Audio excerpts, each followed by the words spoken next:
BNP সরকারের নতুন মন্ত্রিসভায় ৩ জন টেকনোক্র্যাট মন্ত্রীকে ডাকা হয়েছে।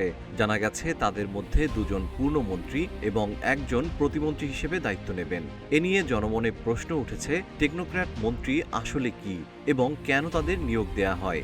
গণতান্ত্রিক ব্যবস্থায় সাধারণ জনগণের ভোটে নির্বাচিত হয়ে সংসদ সদস্য হওয়ার মাধ্যমেই মন্ত্রী হওয়া যায়। তবে রাষ্ট্র পরিচালনায়, অর্থনীতি, আইন, প্রযুক্তি, বিজ্ঞান কিংবা আন্তর্জাতিক কূটনীতির মতো জটিল ক্ষেত্রগুলো দক্ষতার সঙ্গে সামলাতে বিশেষজ্ঞ প্রয়োজন হয়। ক্ষমতাসীন দলের নির্বাচিত প্রতিনিধিদের মধ্যে যদি সে ধরনের বিশেষজ্ঞের অভাব থাকে বা নির্দিষ্ট মন্ত্রণালয়ের জন্য আলাদা দক্ষতা প্রয়োজন মনে করা হয়, তখন বাইরে থেকে যোগ্য ব্যক্তিদের মন্ত্রী হিসেবে নিয়োগ দেওয়া হয়। তাদেরকেই বলা হয় টেকনোক্র্যাট মন্ত্রী।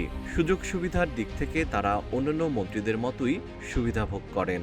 বাংলাদেশের সংবিধানে সরাসরি টেকনোক্র্যাট শব্দটির উল্লেখ নেই, তবে বাংলাদেশের সংবিধানের ৫৬ এর ২ অনুচ্ছেদ অনুযায়ী মন্ত্রিসভার অন্তত ৯০% সদস্য নির্বাচিত সংসদ সদস্য হতে হবে।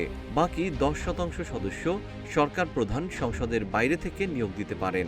প্রশাসনিক ও কারিগরি প্রয়োজন মেটাতে এই ১০% কোটায় সাধারণত বিভিন্ন পেশাজীবী ও বিশেষজ্ঞদের অন্তর্ভুক্ত করা হয়। তবে অন্যান্য মন্ত্রীদের মতোই টেকনোক্র্যাটদেরও নির্দিষ্ট আইনি যোগ্যতা থাকতে হয়, যেমন ন্যূনতম ২৫ বছর বয়স, বাংলাদেশের নাগরিকত্ব এবং গুরুতর ফৌজদারি অপরাধে দণ্ডিত না হওয়া।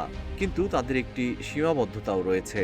সংবিধানের ৭৩ অনুচ্ছেদ অনুযায়ী তারা সংসদে বক্তব্য রাখতে এবং আলোচনায় অংশ নিতে পারেন, তবে কোনো প্রস্তাবে ভোটাভুটির সময় হা বা না ভোট দিতে পারেন না।